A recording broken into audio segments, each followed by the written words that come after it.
Hey everybody, what is going on? Hexlex here. Got another Master Duel video for you. Time for another edition of This Week in Master Duel, which is, of course, our news series, which I haven't uploaded in actually a couple of weeks now.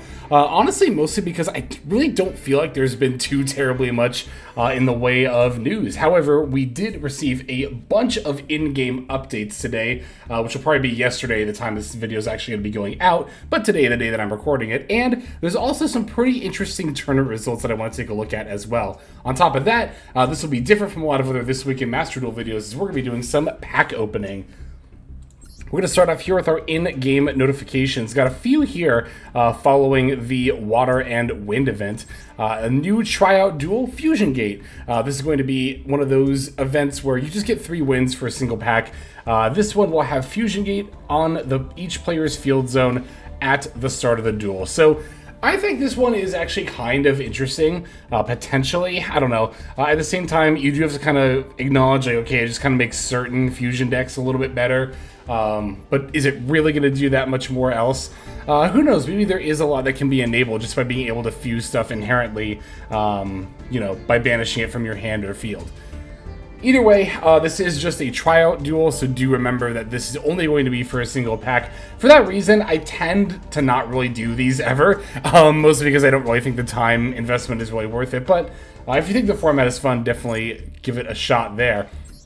Currently underway, we have the return of the Cheer for Your Champion campaign for the WCS 2024.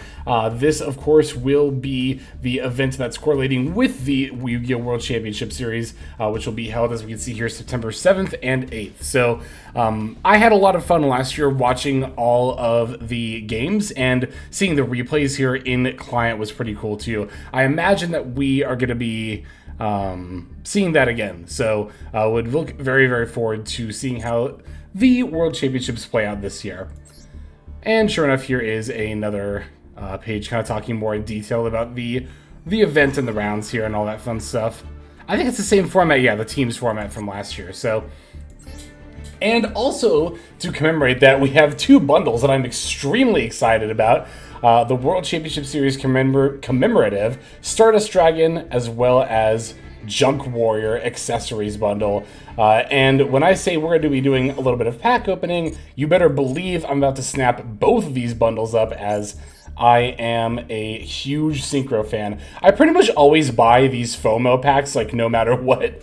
Well, because I'm a sucker for FOMO. But even if these were, like, sticking around in the shop, I would just be snapping these up as soon as possible. So let's see if we get anything from our master packs. I'm not going to really hold my breath here. We have at least a couple of URs here. But if you're unfamiliar with master packs as a whole, the thing that's really not great about them is that, unlike selection packs or secret packs, these have literally every single card in the game. So if you're trying to pull for a certain archetype, which, I mean, 99% of the time you're going to be, then you really want to be pulling from that archetype selection or secret pack, right? Because again, here, it's just completely random from everything available in the card pool, except for legacy pack cards, of course. But now it does kind of suck that, you know, if an archetype doesn't have a selection or a secret pack, then this or crafting really is the only way to get the cards. But I would literally never buy master packs straight up. Obviously, again, we're only opening these because they're part of the bundle. Ooh, 3 yellow cards here, so 3 supers or higher potentially. Alright, we haven't gotten to either of our... I think our ultra rare packs are going to be the last 2.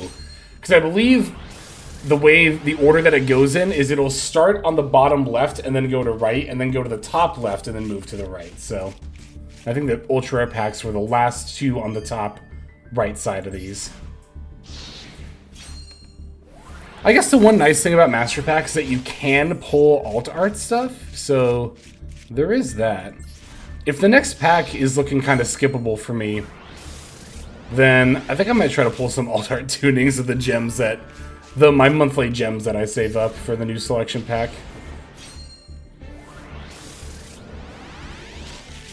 Alright, yeah. So our last 2 packs are going to be the 2 URs. Oh, we got a UR here as well. Odd Eyes Rebellion Xyz Dragon. It's actually a pretty decent UR. It is used in some decks, so I don't know if I'm going to use it, but Alright, so I mean 3 URs, we can't argue with that, even if we don't end up using any of them, that is one UR of our choice, right? So, if this were a selection pack, or a secret pack rather, then it'd be kind of exciting because it's in the latter half, but... dang, I was wondering...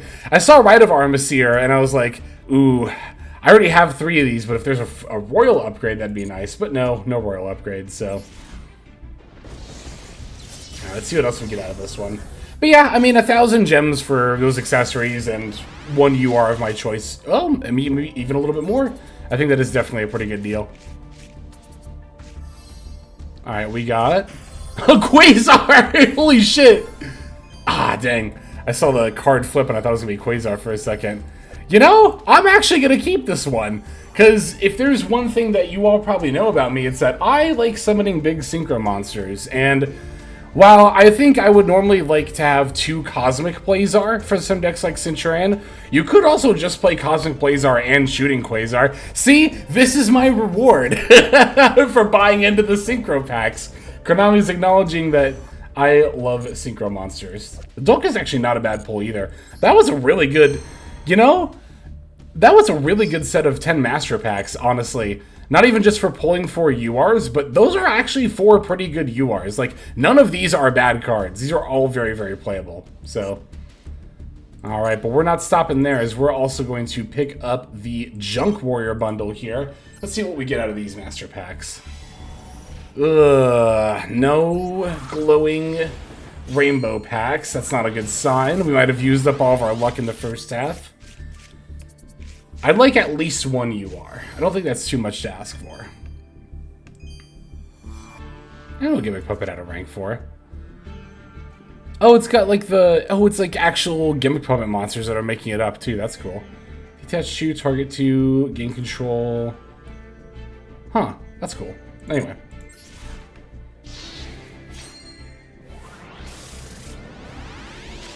Yeah, I'm feeling kind of uneasy about this 10-pack, y'all. Again, I'm really hoping to get at least 1 UR. But even if I don't know if Master Packs are like Selection and Secret Packs, where, like, if you whiff on a UR, then your next one is guaranteed. I don't think that applies to these. I'm actually very sure that it doesn't. But even if it did, I still don't think that would make Master Packs worth buying. I think even if you got a guaranteed UR, I still don't think that would be worth it. You might think, well, why wouldn't that be worth it if it's a guaranteed UR? Because again, remember, it's totally random, and just because there's a guaranteed UR doesn't mean you're guaranteed like multiple. If you were guaranteed multiple URs, then I think it'd be worth it. But you could still just pull 1 random bad UR you're never going to use, right? And that is definitely not worth 1,000 gems.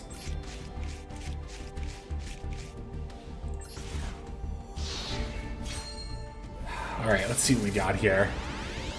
Again, we did pull 4 from the first one, so if I were to get 2 and 2 from each, I wouldn't really complain. So if I don't get anything out of these, I guess I won't really complain. I guess. Alright,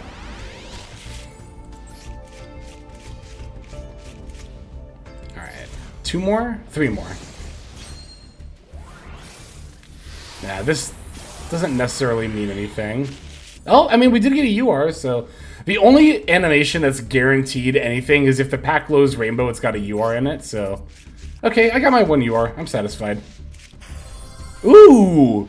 Ooh! I actually pulled an... Wait! I actually pulled an alt art from these!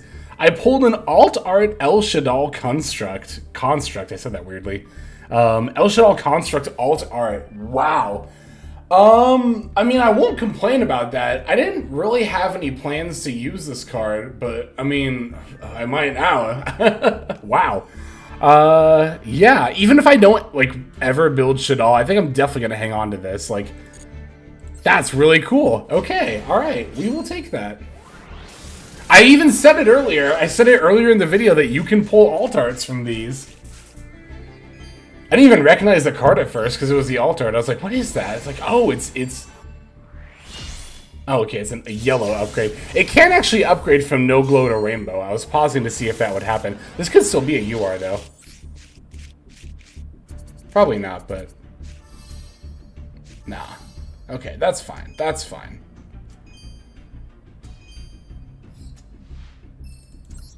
Wow.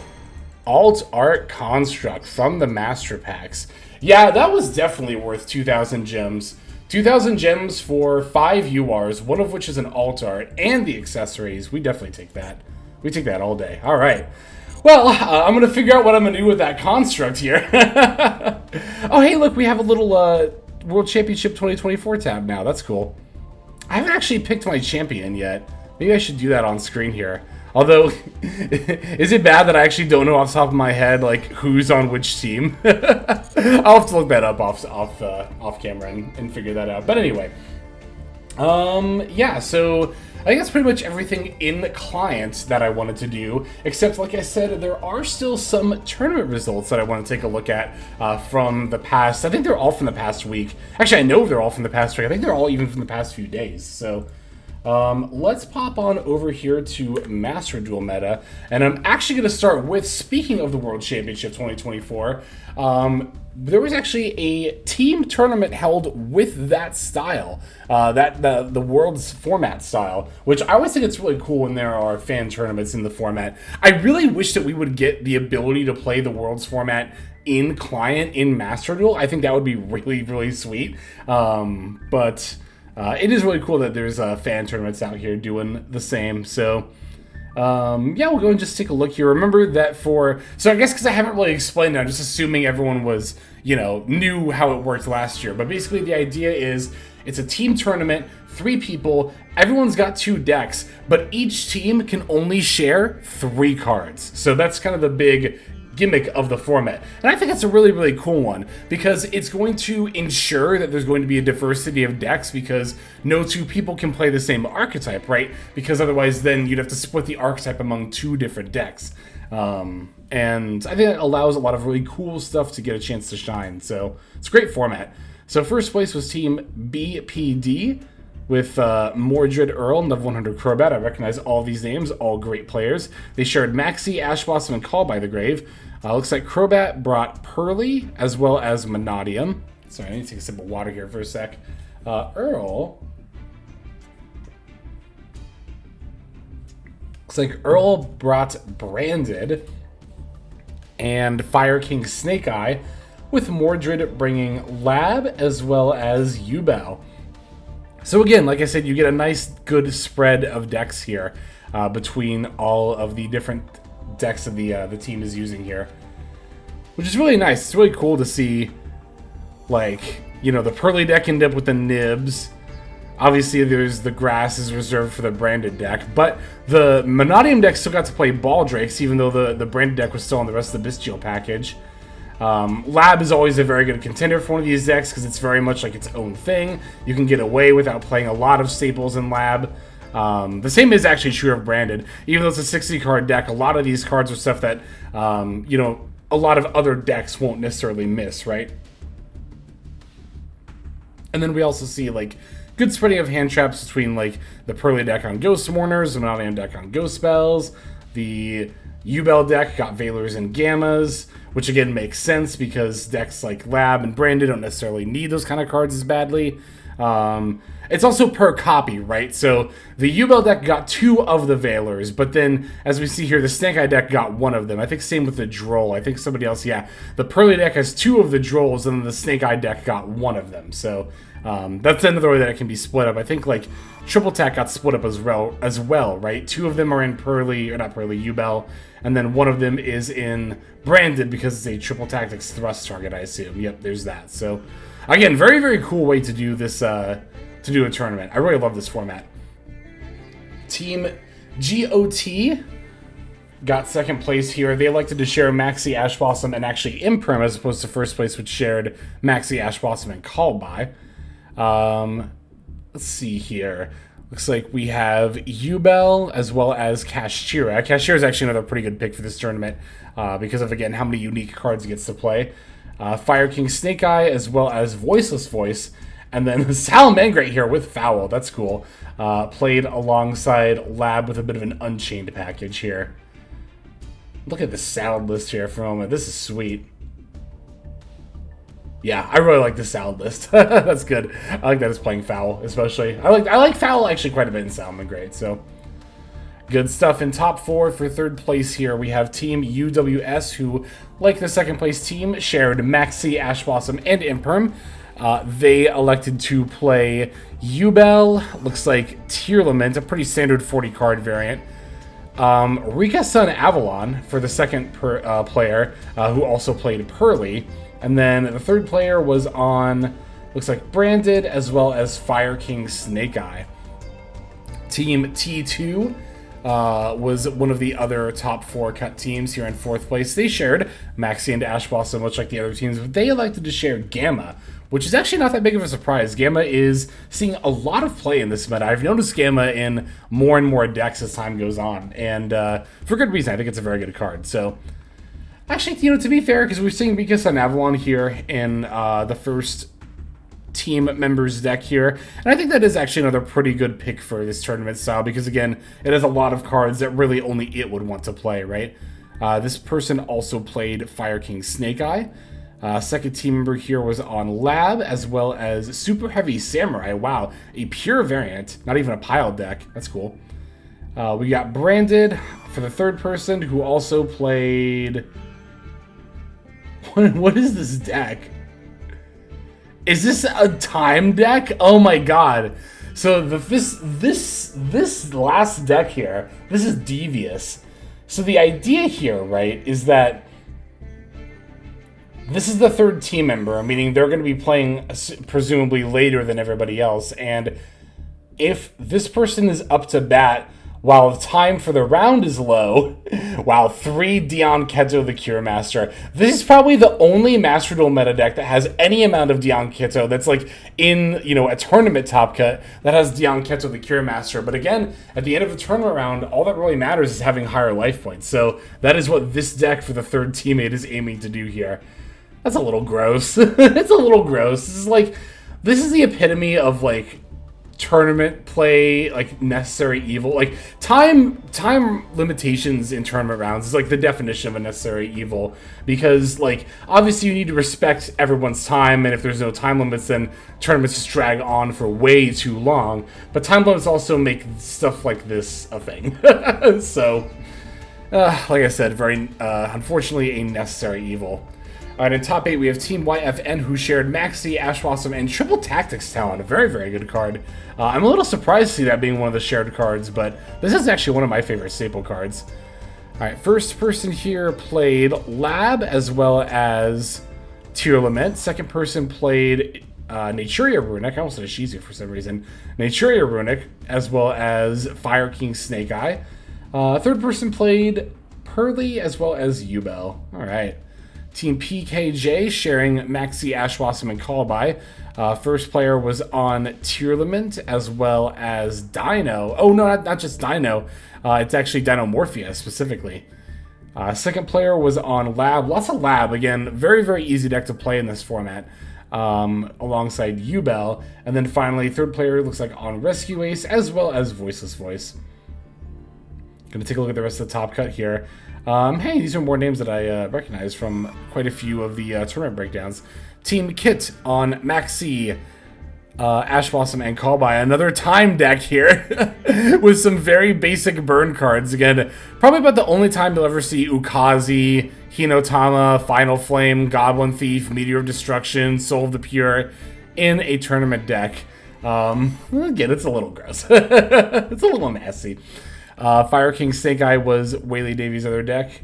Terramiere was on Chimera as well as Ubel. And then April was on Centurion as well as Branded with the lock using Orthos. Love it. I don't. Alright. Team T2B on Maxi, Ash Blossom, and Callby for their share cards. First player on Lab. Second player, or second deck of the first player was Ubel. For the second deck, or the first deck of the second player, that is going to be Voiceless Voice, and then their second deck was Rescue Ace. Ooh, we got Sprite here using Hero Kid, Deep Sea Diva, as well as Click and Echo, which I actually did briefly consider testing in Sprite. It's not a bad card. It's kind of interesting. So that was the first deck was Sprite. Very cool Sprite list.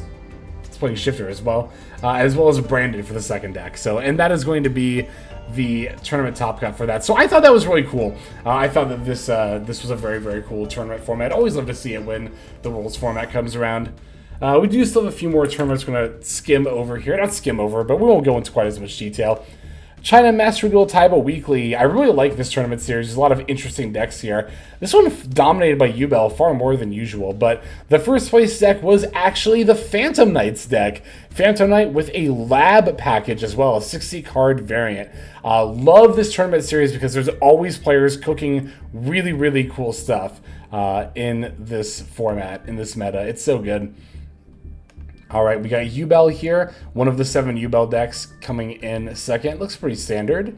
Another pretty standard looking Yubel deck in third, or in top 4 rather. Another top 4 deck is Sword Soul Super Heavy Samurai. I actually kind of want to try this. In particular, I want to try more Super Heavy Samurai variants because I have the engine. I haven't used it in forever, and there's so many cool pile decks you can play with it. So this might be one of the ones that I test out. Another Yubel, that's going to be a pretty standard one here in top 8. Voiceless Voice here in top 8 as well. Fairly standard looking list for that. Another pretty standard looking Yubel, I guess on Pure Reese map, which is more and more becoming less standard. I've seen people say, like, why not Pure Reese map? Isn't it just more starters? The problem is you have to normal summon the thing that you add. So, like, if you open with Dark Beckoning Beast and Pure Reese map, and then you Pure Reese map for the same star D-Lotus, that's actually kind of awkward because now you can't normal summon Dark Beckoning Beast, and you would much rather normal summon Beckoning Beast and then also normal summon Lotus than just normal summon Lotus and not use Beckoning Beast at all, because that lets you work in the opening of the Spirit Gates, which is an excellent extender. So that's kind of the drawback to Pure Reese map. Also, you know, paying half your life points is like, I mean, you know, it's something you'll do, but it's definitely not nothing. You know, it's something to consider. Anyway, it's top 8 there. Top 8 was another one of the Yubel decks. And there we go. That's the top 8 cut there. Next tournament is going to be the J Cup. Pretty diverse breakdown here, which this is the kind of, again, I think Master Duel has been in a very diverse meta-wise for quite some time now. This kind of tournament, like pie chart here, has been the norm pretty much since Yubel came out, honestly. Alright, first place was taken by Fire King Snake Eye, notably attacking the Bestials. Not that it's pretty unusual, but just that I wanted to note that because I feel like the Bestials are pretty good in this meta, and I see more and more decks attacking them. Here's Kid Art again. We saw them in the last tournament breakdown. And I don't think this is the first time they've actually topped with... well, it's not the first time, but I think also last week they topped another tournament with Thunder Dragon. It might have been this one, I might be misremembering, but either way, congratulations, Kid Art. Very good stuff. Alright, we have Lab here. Very trap-heavy build. Only playing 3 monsters total. No furniture, Ariana's, nothing. That's wild. Alright, got another Fire King Snake Eye list here. It's playing a lot of 1 and 2 ofs in this list. Not many 3 ofs. Ooh, wow. Here's a very interesting... It's Unchained Tear Lament with some of the Dark Spirit cards. That's cool. Wow. Again, just I love what people are cooking up over there. Pile decks get so much hate, but like I really appreciate metas that really explore what you can do by blending different strategies and archetypes together. To me, this is the epitome of creativity in Yu-Gi-Oh! I wouldn't have it any other way. Alright, got Rescue Ace here in the top 8. Pearly. As well as, I mean, it's Horus here, but it's a pretty decently standard tier limit build. Oh, I thought this was still the China tournament for some reason. No, this is the J Cup, okay. And then DK Meta Weekly also happened pretty recently. And again, we've been seeing pie charts like this for so long now. I don't know, it's just like, again, I highly value diverse metas, and I definitely don't mind the power level of current Yu-Gi-Oh! So I think this is a great format that we're in. It might not be the most exciting. I understand people who might think the format's a little boring, but in terms of, like, health-wise, I think we're in a good spot. Got Yubel taking first place with the Ultimate Nightmare. Second place was Rescue Ace with a couple of Change of Hearts. It's pretty cool. We got Heroes in top 4. Always cool to see a rogue deck doing well, which is not uncommon at all in tournaments or in this meta in general. Another Rescue Ace list here in top 4. Got Chimera with some of the new Illusion cards. in top 8 here. Awesome. Manadium in top 8 as well. Another increasingly off-meta deck, but I mean, I don't know. I think Manadium is still a pretty respectable tier 3 deck. Ubel here in top 8. Got Fire King Snake Eye in top 8. Voiceless Voice here in top 16. Yeah, I haven't been seeing as this made... I mean, I guess to be fair, this made about as much of a splash in the meta as I thought it would, right? As in, it's a pretty solid tier 3 deck, Voiceless Voice, I think. Ooh, Mathmac. Ah, very standard build. Mwah, I think it's beautiful. I love it. Yeah, we got Ubel here in top 16. Another Fire King Snake Eye. The Everything Pile featuring the 2 Necroface and 3 Fairy Tail Snow, as well as card destruction to deck you out if you get Max Seed, or deck the opponent out, rather, if you get Max Seed. So that's always a fun spin on the deck. Got another Voiceless Voice in top 16, as well as, April, another repeat Tournament Top Cut finisher on Centurion. Centurion with the triple Super Poly. Very good card. Centurion does have quite a bit of room in the extra deck, so very good tech for the deck. Ghost Ogres too. Ghost Ogres is another pretty good card in this meta. Another Ubel list here, and that's going to round out this last Tournament Top Cut. So there we go. That's going to do it for this edition of This Week in Master Duel. Hope you enjoyed not only looking at tournaments, but also doing a little bit of pack opening as well. I know I sure did, because we pulled very well from those Master Packs. Holy!